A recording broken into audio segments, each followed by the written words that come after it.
Bonjour à toutes et bonjour à tous, mesdames et messieurs, nous sommes heureux d'être en ligne avec Monsieur Hussein Driouch, imam de la mosquée de la Fraternité Humaine à Nîmes, docteur en théologie. L'actualité oblige Monsieur Hussein Driouch comme en tant qu'homme de religion, en tant qu'imam, suite à cet attentat ignoble qui a touché la France encore une fois, suite à la mort de professeur Samuel Paty. Comment vous avez ressenti en tant que musulman, en tant qu'imam, cet acte barbare envers un professeur de l'histoire géo? Merci, Monsieur Sadki. C'est comme tous nos concitoyens françaises et français, nous sommes très très choqués et touchés. Je parle de moi-même. On est comme un imam, comme un citoyen et de confession musulmane, on est doublement choqués et frappés parce que cet acte barbare, idiot, inqualifiable, il a été commis au nom de notre religion. Depuis plusieurs années, on tire l'alarme d'alerte pour dire attention, la graine de l'extrémisme existe au sein de l'islam en France aujourd'hui et malheureusement on vient d'affranchir une nouvelle ligne rouge.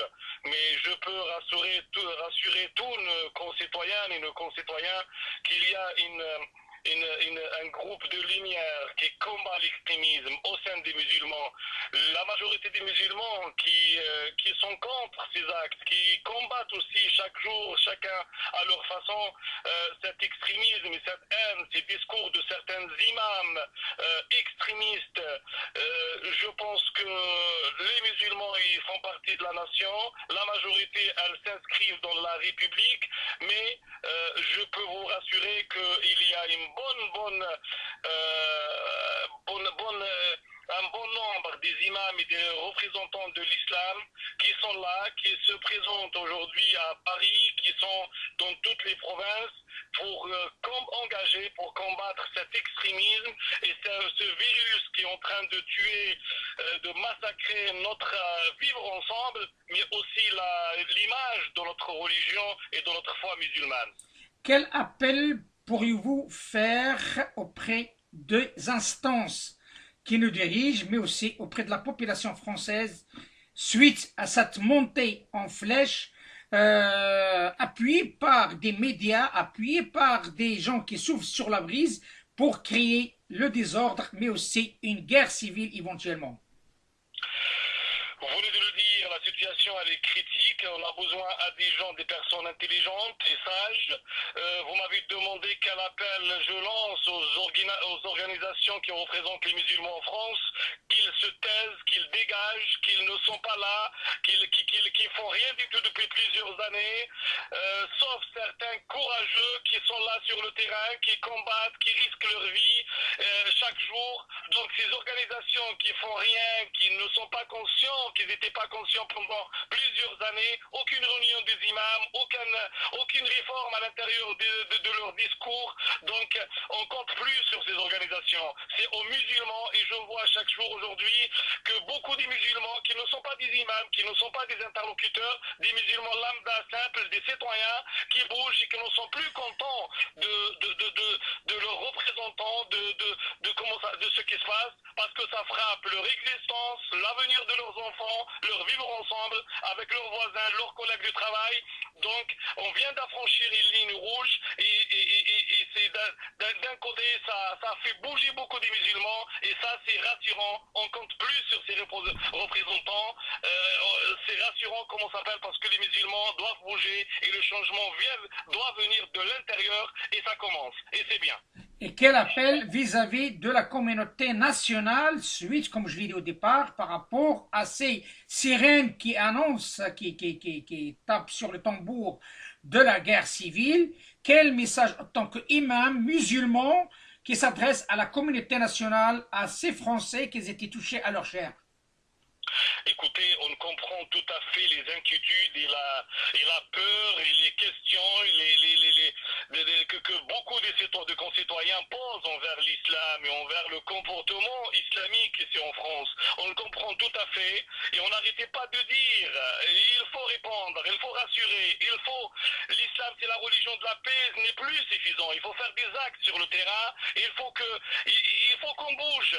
Donc ça, on n'arrêtait pas d'appeler, on appelle encore. Aujourd'hui, nous sommes à Paris pour un groupe d'imams. Je remercie tous les représentants de la communauté juive, chrétiens, catholiques, protestants, des laïcs qui sont avec nous présents là pour dénoncer, mais aussi pour mettre une vision, faire des pressions, pour faire bouger les choses, pour réformer les choses et pour dire les choses, reconnaître qu'il y a un vrai problème au sein du discours de certains imams et il faut l'éliminer, il faut l'arrêter et on ne peut pas continuer comme ça parce que sinon on va tout droit vers un conflit et ce qu'on ne veut pas parce que on veut continuer, ils veulent nous diviser et on veut continuer à vivre ensemble mais avec les actes, pas seulement avec les paroles. Monsieur Hussein Driouech, merci dans cet éclairage. On passera à la thématique annoncée dans le cadre du décryptage du discours d'Emero, le regard sur la représentativité et la gestion de l'islam de notre invité, Monsieur Hussein Driouech. Et c'est là où il y a une question première, si vous le permettez, Monsieur Hussein Driouech. Vous étiez un ancien candidat pour le rectorat de la Grande Mosquée de Paris. Pourriez-vous nous dire à quelle date et comment ça a été cette tentative que nous n'avons pas entendu parler depuis un certain temps? Bonjour, Monsieur Sati.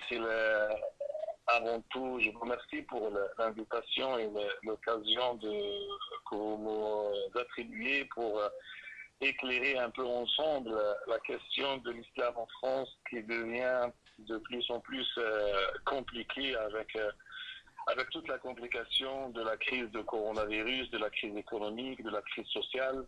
Et vous savez que la religion, c'est une arme nucléaire. On peut l'utiliser pour la paix, mais comme on peut l'utiliser aussi pour la haine, malheureusement pour certains ignorants et certains extrémistes qui ne veulent pas la paix ni pour eux, ni pour leur société.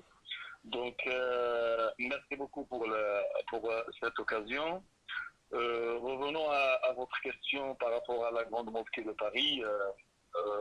Ça, c'était en 2016, fin 2016-2017, lorsque l'ancien recteur Dali Boubacar était fatigué et on a entendu qu'il voulait quitter ses fonctions.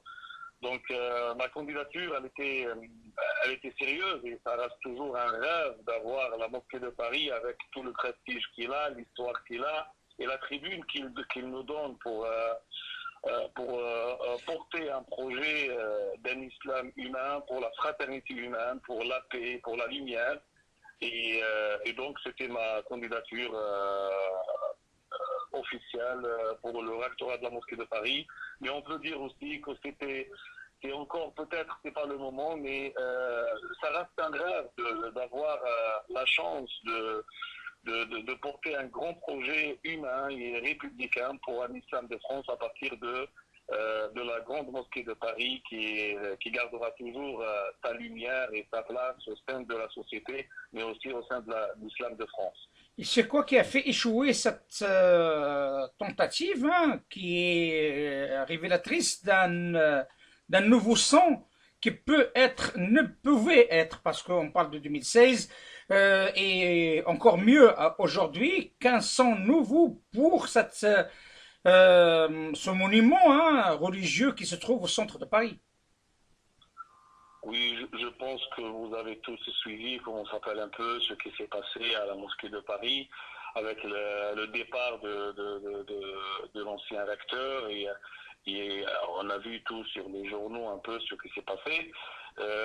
Bon, je vais pas dire, peut-être c'était pas le moment, peut-être on est encore jeune, mais c'était vraiment un vrai projet pour rajeunir, pour mettre les jeunes imams, la nouvelle génération en avant, afin de donner une nouvelle énergie, une nouvelle vision, peut-être que ça date mieux avec la modernité, avec la société locale. C'était une tentative, mais je suis sûr, comment ça s'appelle, que la chance viendra aux jeunes, soit à moi, soit à une autre personne qui portera, comment ça s'appelle, un projet avec l'ère de la jeunesse, l'ère de la motivation, l'ère de la modernité et ce qu'on souhaite tous. Concrètement, c'est Driouech, puisque j'insiste sur ce point, parce que, et comme vous l'avez bien dit, c'est une question d'actualité. Il y a beaucoup de dires hein, et beaucoup de déclarations fortes, même au sein de notre émission, concernant le mode d'élection du nouveau recteur. Est-ce qu'à l'époque, c'était la même chose? On choisit une personne et on ne parle plus, donc 99,9% a-t-elle sans donner le moindre chance à un autre candidat, ou bien peut-être ça passe d'une manière non démocratique. On souhaitait bien, comment on s'appelle, que les élections se passaient dans plus de clarté, dans plus de démocratie, bien sûr. Mais vous savez comment ça s'appelle que la mosquée de Paris, historiquement, elle a été enregistrée à Alger quand l'Algérie était française. Et donc, il y a toujours ce lien qui accorde l'Algérie, la mosquée avec l'Algérie, et aussi dans un contrat bilatéral avec la France. Mais ça reste toujours, normalement, ça ce que dit le statut, c'est l'association Chobous qui gère la mosquée de Paris, qui doit élire démocratiquement le recteur toujours de la mosquée de Paris.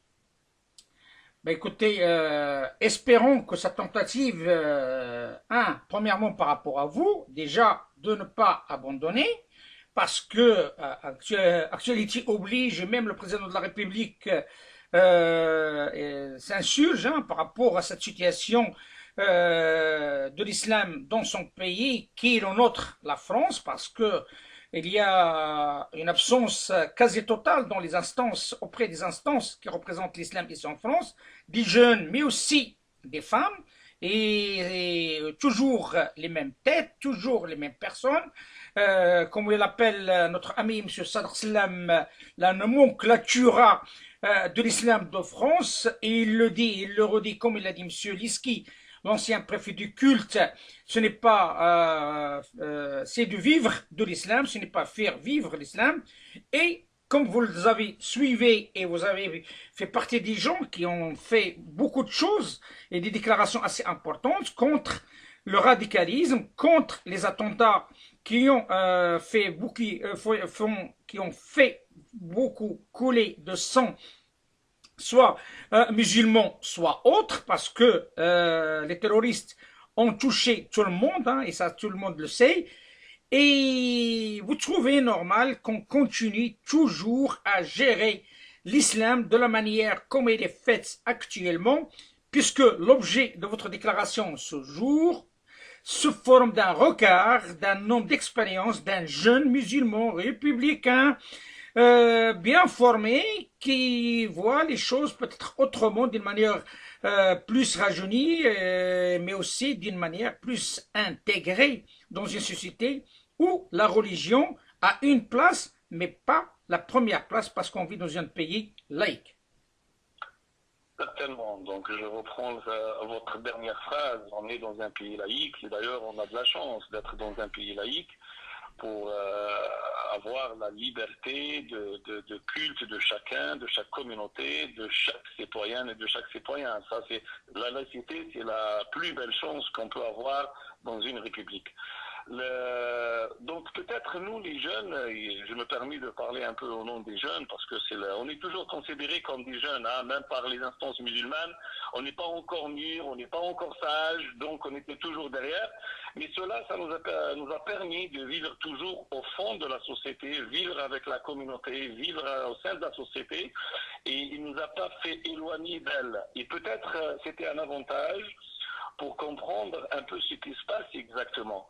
Donc, depuis les attentats de 2015, ce sont les jeunes qui étaient plus présents sur les lieux, sur la déradicalisation, et qu'ils étaient plus directs pour traiter les sujets en reconnaissant clairement qu'il y a un grand problème au sein du discours des imams, au sein du discours, comment on s'appelle, de certains interlocuteurs de l'islam, soit par manque de compétences, soit par calcul politique, soit par ignorance tout simplement. Et ce qui a fait que les instances musulmanes n'ont pas pu donner cette lumière aux musulmans français, aux musulmans qui vivent en France, afin d'être clairs pour condamner le terrorisme et pour reconnaître qu'on a un virus, même s'il est minoritaire, parce que je vous rejoins totalement que la majorité des musulmans en France sont pacifiques, sont républicains, et ils acceptent l'état de droit, ils sont laïcs, mais même s'ils sont pratiquants. Donc, et à ce moment-là, on n'a pas pu guider, on n'a pas pu donner cette lumière à la communauté, donc elle est restée dans le flou, elle est restée pas décisive, et cela a créé un malentendu, et je peux le dire même, il y a une malcompréhension qui devient de plus en plus conflictuelle entre les musulmans et la majorité sociale au sein de la société, malheureusement, alors que les musulmans, majoritairement, ne veulent que la paix et sont fiers de vivre dans la République. Donc, il y a un problème dans l'élite musulmane, il y a un grand problème, et on l'a constaté, on n'arrêtait pas de crier, et malheureusement, comme vous venez de dire, M. Sadki, je vous remercie de le mentionner, parce que les mêmes visages, depuis la création de CFTM en 2003, c'est les mêmes têtes, les mêmes visages qui prennent toujours, comment ça s'appelle, et font rouler les responsabilités et les postes entre eux. Et le problème, il n'est pas personnel. Le problème, c'est que la question de l'islam a besoin de plus de sérieuxité, plus de démocratie, plus de compétences, afin de ne pas laisser le terrain libre pour les extrémistes, pour cette minorité qui nous salit, pour cette minorité qui salit l'islam et la culture musulmane, et qui devient un danger au sein de notre société. Donc là, on considère, et je considère que l'élite musulmane, les instances musulmanes n'étaient pas à la hauteur pendant des années, et on a besoin d'un changement. Et je remercie le président de la République qui l'a signalé d'ailleurs. Il n'arrête pas depuis le discours de Toulouse, le discours de vendredi, là, dernier. Donc, il n'arrêtait pas de signaler lui aussi. Et il a compris comment ça s'appelle le problème. Et il veut le changement. Mais certainement, on veut que ce changement vienne de l'intérieur de l'islam. Justement, si vous le permettez, M. Hussein Driouech, l'organisation de l'islam ne peut pas se faire par l'État. Elle doit se faire par les musulmans, par la base. Je dis la base, parce que le souci qui se pose jusqu'à maintenant, comme tout le monde le dit à maintes reprises dans cette émission, tout le monde reconnaît l'échec total. Et je pèse mes mots. L'échec total de cette élite, quelque part. Maintenant, ils ont une autre appellation, les notables de l'islam, parce que l'islam devient un véritable business par l'intermédiaire des, comment on appelle ça, par l'intermédiaire des possibilités de gagner de l'argent, soit sous forme de taxes halal, soit le pèlerinage, soit le transport sous forme de rapatriement des corps. On est dans un cadre de business. Par contre, la base qui forme la quasi-totalité de la société musulmane, qui est bel et bien intégrée, et on les voit, bien entendu, dans l'économie, dans le social, bien sûr, dans le politique aussi. Tout le monde reconnaît comme quoi il y a une élite politique qui est là, d'origine maghrébine ou autre, mais elle est musulmane. Le souci qui se pose, et c'est là où il y a ma question que je vous adresse, comment peut-on faire bouger ces dinosaures qui sont là de cette manière durable, soit au CFCM, soit dans les fédérations, soit à la GMP et ailleurs. Le souci qui se pose, comment faire? Quelle énergie, quelle idée peut venir, venant par exemple de la jeunesse musulmane qui a une autre façon de traiter les choses avec un autre langage, avec un autre, bien sûr, algorithme, de traiter cette notion de l'islam pour que l'islam puisse vivre en paix avec la société parce qu'on est en train de faire un amalgame de taille entre l'islam et les musulmans qui se disent musulmans et dont leur réalité sont pas des, avec leurs actes, ce ne sont pas des musulmans, mais par contre, qui font beaucoup de dégâts. Écoutez, vous avez bien décrit comment s'appelle la situation aujourd'hui sur le terrain au sein de l'islam en France. Ce que j'appelle généralement dans mes écritures, c'est l'anarchie totale de l'islam en France. C'est une anarchie. C'est-à-dire, aujourd'hui, la question méthodique qu'on devons poser, après 40 ans d'expérience un peu de ces organisations islamiques et musulmanes, est-ce que de l'intérieur de l'islam, on peut s'organiser seul? L'expérience nous a montré que c'est très difficile. Je ne vais pas dire que je vais pas être pessimiste, mais c'est très difficile que les organisations et les interlocuteurs musulmans s'arrangent ou s'organisent entre eux-mêmes. C'est pour ça qu'on a vu que le président de la République il a pris l'initiative d'intervenir, malgré qu'il a des autres thèmes, l'économie, il a pris du risque quand même, hein. Il a pris du risque, hein. Il a pris des risques quand même. Il a pris des risques d'intervenir dans la question religieuse pour organiser l'islam en France. Il n'a pas que ça à faire. Normalement, c'est aux musulmans, aux interlocuteurs de l'islam en France de s'organiser entre eux. Malheureusement, on n'arrive pas. Et moi, je disais toujours, si on n'arrive pas à s'organiser de l'intérieur, à ce moment-là, on aura une force extérieure, c'est la loi naturelle dans la vie, une force extérieure qui va imposer ce changement et cette réforme, mais malheureusement, souvent, cette imposition, elle s'impose d'une façon violente. D'une façon violente. Nous, on ne souhaite pas d'arriver à ce point-là. C'est pour ça qu'on fait un appel à tout le monde. On dit il faut faire grandir les cœurs, grandir les esprits, ne pas personnaliser les choses, oublier vos origines, vos pays d'origine. Nos enfants, ils vivent en France, on vit dans une société française avec nos concitoyens chrétiens, protestants, catholiques, juifs, athées et tout. Donc, on doit trouver une nouvelle compréhension de textes religieux, de l'islam, afin de donner une nouvelle horizon aux jeunes musulmans, à la jeunesse musulmane, qui est perdue entre les imams, les différents discours des imams, les salafistes, les frères musulmans, les soufis, donc elle est perdue. Ils n'arrivent pas à trouver des réponses. Quel islam ils doivent suivre? Quel islam ils doivent suivre? Cela, c'est le travail de l'élite musulmane, des organisations qui représentent l'islam, des imams, des docteurs, des chercheurs. À ce moment-là, on n'est pas organisé, et on a des éléments, on a des compétences. Malheureusement, ils sont souvent marginalisés. Il faut reconnaître qu'en 2003, Nicolas Sarkozy a fait une belle chose pour moi quand il a fondé ce CFCM. Il fallait trouver un interlocuteur pour parler avec l'islam. Mais au bout de 20 ans, on a besoin de changer, on a besoin, à avancer, et le CFCM devient un obstacle d'intégration, un obstacle de vivre ensemble, parce qu'il est immobile, il est devenu emprisonnier de ses problèmes internes. Il n'arrive pas à avancer, il n'arrive pas à réformer, il n'arrive pas à s'adapter avec la nouvelle réalité.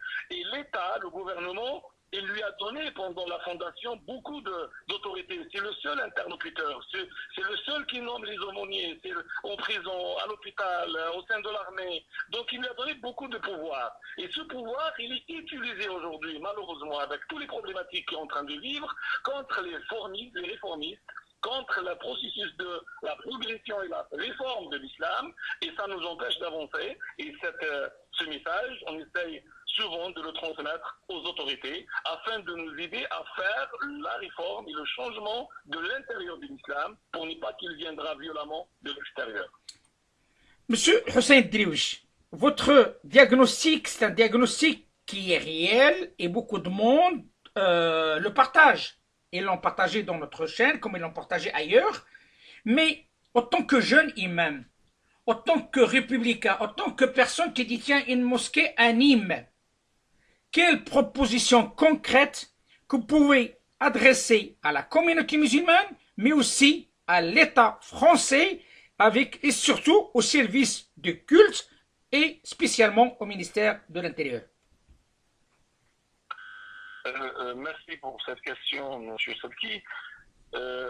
Écoutez, je commence par la communauté musulmane, même si j'aime pas le mot communauté. Hein. On est une nation, on est une famille française, on est des citoyens.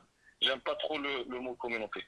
Donc, premièrement, je pense que les musulmans, ils sont plus avancés dans leur conscience par rapport à toutes les problématiques de l'islam en France que leurs représentants. C'est-à-dire, je m'explique, les musulmans ils sont conscients, ils voient qu'il y a la haine qui augmente, il y a le conflit qui augmente, leurs enfants ils n'arrivent pas à trouver des stages, ils n'arrivent pas à trouver de travail. C'est eux, sur les musulmans, qui affrontent ces questions de différents citoyens et citoyens français par rapport à leur position, par rapport aux attentats, par rapport aux imams, par rapport aux trucs. Et donc, les musulmans, souvent, ils sont plus avancés. On a un certain immobilisme et inexplicable de la part de beaucoup des interlocuteurs de l'islam. Malheureusement, le paradoxe et le dilemme, que ces représentants, c'est eux qui nous représentent devant le gouvernement et devant l'État. Et ça aussi, c'est paradoxal. Donc moi, ce que je dis, et mon message est clairement envoyé au gouvernement et au président de la République, c'est que, premièrement, on doit commencer par l'organisation d'un séminaire national qui rassemble tous les interlocuteurs de l'islam en France, pratiquants, non pratiquants, laïcs, on n'exclut personne. Parce qu'on a pris l'habitude d'exclure, on exclut les laïcs. Musulmans, laïcs, qui n'ont pas le droit de parler au nom de l'islam, ou parler, comment on s'appelle. Oui, M. Sabki, donc je viens de vous dire qu'en termes de propositions, parce qu'il ne suffit pas de décrire, de faire le constat, les problèmes, tous on les connaît. Mais quelles sont les propositions qui pourront nous sortir de cette crise un peu que nous traversons aujourd'hui? Moi, je pense les interlocuteurs de l'islam en France doivent se réunir dans un séminaire national qui rassemble tout le monde, et sans aucune exclusion, mais notamment les jeunes qu'on n'a pas entendus depuis des années. Et les femmes. Et les femmes aussi, et les convertis qui étaient exclus. Exactement. Donc on a eu une exclusion ou non-présence de beaucoup des personnes ou des interlocuteurs qui pouvaient dire quelque chose pour faire avancer les choses. Le CFCM, aujourd'hui, tout le monde sait qu'il ne représente pas tous les musulmans de France. Tout le monde connaît. Donc, nous, on n'appelle pas à exclure le CFCM, mais on appelle aussi, on ne veut pas que le CFCM exclue les autres, les jeunes, les femmes, les convertis, tout le monde qui existe, qui travaille sur le terrain, et peut-être parfois, ils sont plus conscients que les interlocuteurs qui sont à Paris. Donc, ce séminaire, il doit étudier deux choses, pour être concret. La question théologique, c'est très important parce que l'islam, c'est le cumul de 15 siècles. Au bout de ces 15 siècles, on a eu des fatwas, des avis religieux, parfois extrémistes, parfois qui sont inhumains. On n'a pas besoin aujourd'hui à ces avis religieux, on n'a pas besoin qu'ils se trouvent dans nos mosquées, que se répètent sur les langues des imams, dans les discours des imams en France. Ça, on doit travailler, il y a un grand chantier à faire au niveau théologique. Ça, c'est important. Et la deuxième des choses, c'est l'organisation structurelle. On ne peut pas rester toujours otage de ce CFCM qui a fait son rôle et aujourd'hui qui devient un problème pour l'islam et il doit, on doit faire trouver des nouvelles structures, réorganiser les choses et à ce moment-là, j'appelle le président de la République et le gouvernement de reconnaître, de diversifier les interlocuteurs de l'islam. On ne peut pas écouter que le CFCM. On écoute tous les musulmans, tous les représentants de l'islam qui seront présents sur le terrain. Peut-être ils diront quelque chose de beaucoup plus important. Donc il est temps, aujourd'hui, de diversifier les interlocuteurs pour faire avancer les choses et ne pas rester bloqué. Et on bloque avec nous la société aussi si on ne résolve pas les problèmes de la question de l'islam en France. Comme vous le savez, et c'est ma dernière question, si vous le permettez, il y a, comme on dit, l'argent c'est le nerf de la guerre. Sauf que dans le culte musulman, il y a énormément d'argent qui circule, soit sous forme de l'islam consulaire, soit sous forme des pétrodollars qui alimentent quelques caisses. Il y a le pèlerinage, bien entendu, et comme je l'ai dit, il y a aussi cette notion de rapatriement des corps. Comment vous voyez-vous cette réorganisation, soit sur le plan, bien entendu, comme vous l'avez bien dit, sur le plan théologique, mais aussi représentatif, mais il y a ce côté-là, sur ce plan économique, pur et simple. Mais c'est ça qui bloque les choses, c'est l'argent. Où il y a l'argent, il y a l'intérêt, et celui qui dit l'intérêt, il dit parfois l'égoïsme et la guerre. Donc, tout ce que vous venez de dire, c'est une vérité. Il y a beaucoup d'argent dedans. Le CFCM ne veut pas lâcher les choses. Parce qu'aussi il y a de l'argent et donc ça c'est un grand problème, hein, comment on peut trouver les choses. C'est un atout, malheureusement on l'a rendu un inconvénient. Avoir de l'argent, de pèlerinage, de la viande halal, de beaucoup de choses, c'est un atout pour l'islam, pour payer les imams, pour payer, comment ça s'appelle, les interlocuteurs de l'islam, pour les rémunérer. On est dans un pays laïque, on n'attend pas de l'État à donner, à payer les imams. Ça, c'est, elle paye pas les rabbins, elle paye pas comment ça va, les curés, elle va pas payer les imams musulmans. Donc ça, mais on a des atouts, peut-être même beaucoup d'autres religions, ils les ont pas. Malheureusement, ça devient, ces atouts, ils deviennent un obstacle. Le CFCM, il a pris les choses. Et Il n'y a pas que le CFCM, il y a aussi la GMP, il y a les trois mosquées hein, qui détiennent, par exemple, la taxe halal, hein, comme tout le monde le sait, Évry, GMP et Lyon. Alors donc, il y a un réel problème. Mais comme je l'ai dit à maintes reprises dans cette émission, mis à part ce que vous venez de parler sur le plan imam, je pense que vous allez partager l'idée, c'est que les musulmans ne profitent pas de cet argent. Et ça se gagne sur le dos des musulmans, soit sur le plan éducatif, soit sur le plan intégration, soit sur le plan laïcité, soit sur le plan aide sociale. Il suffit de voir, et ça c'est ma dernière observation, il suffit de voir tout simplement cette richesse, cette fortune qui au jour au lendemain devient un capital inestimable par rapport à des recteurs ou bien par rapport à des personnes qui étaient des simples fonctionnaires, des simples salariés, au jour au lendemain ce sont des millionnaires voire des milliardaires. Il y a un problème. Est-ce que la France est une passoire? Est-ce qu'il n'y a pas de contrôle? Est-ce que cette viande halal, cette taxe de viande halal qui devient vraiment un instrument de richesse par rapport à une élite dite notable? Exactement, monsieur Sadki, vous avez touché le point sensible. Beaucoup des mosquées en France n'arrivent pas à trouver de quoi payer les loyers et les salaires des imams. Beaucoup d'imams n'arrivent pas à trouver leur salaire, ils travaillent bénévolement alors qu'on a beaucoup de richesses. On peut rémunérer les imams, on peut leur faire des séminaires, on peut les cadrer, on peut les rendre conscients des problématiques dangereuses au sein de notre société et au sein de l'islam.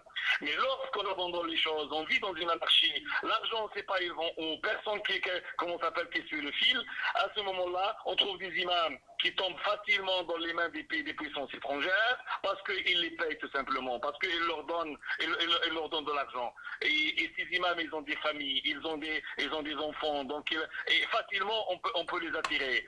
Et des mosquées aussi qui sont peut-être qui reçoivent de l'argent de l'étranger parce qu'ils n'arrivent pas à payer leurs charges, qu'alors autour de nous on a une richesse, on peut payer beaucoup, on est autosuffisant au sein de l'islam, avec la viande halal, avec le pèlerinage, avec le rapatriement, tout ça. Et il n'est pas exploité, ou il est mal exploité par les interlocuteurs, et sont contents, je sais qu'ils sont contents parmi eux, parce qu'ils ont partagé le gâteau, mais ils oublient que les musulmans souffrent, ils n'en profitent pas, les imams souffrent, et n'ont pas de salaire, et l'islam en France continue à s'approfondir dans sa crise, personne qui pense à résoudre cette crise qui devient dangereuse sur l'avenir de nos enfants, sur l'avenir de notre société, et personne qui est conscient de ça. C'est pour ça qu'on tire la sonnette d'alerte et on dit attention, si on continue dans ce chemin, ça sera très dangereux, on va vers un conflit réel au sein de notre société et malheureusement on le paiera tous cher si on n'aura pas des gens intelligents qui pensent dès maintenant à changer les choses, à réformer, à humaniser le discours de l'islam et surtout à comment ça s'appelle, à éliminer ces interventions étrangères et afin de faire vivre, d'envoyer un message de citoyenneté à nos jeunes. C'est pas d'un islam haineux, c'est pas d'un islam conflictuel. On est des citoyens. Chacun est libre dans son espace privé pour sa religion et sa foi, mais l'espace public, ça sera pour tout le monde. Et c'est la chance qui nous offre aujourd'hui la République, d'ailleurs, qu'on ne trouve même pas ailleurs, et peut-être même dans certains pays arabes et musulmans, on ne trouve pas cette liberté religieuse et cette liberté de conscience. Monsieur Hussein Driouech, imam de la Grande Mosquée de la Fraternité Humaine à Nîmes, ancien candidat pour le rectorat de la Grande Mosquée de Paris en 2016, donc c'était hier, il ne faut pas l'oublier, mais ici aussi, il est docteur en théologie, spécialiste de la finance. Merci infiniment par rapport à cet éclairage, ce regard en hauteur sur la représentativité et la gestion de l'islam, et je vous dis à très bientôt. Merci beaucoup, monsieur Sotki. Merci, au revoir. Au revoir, monsieur. Au revoir.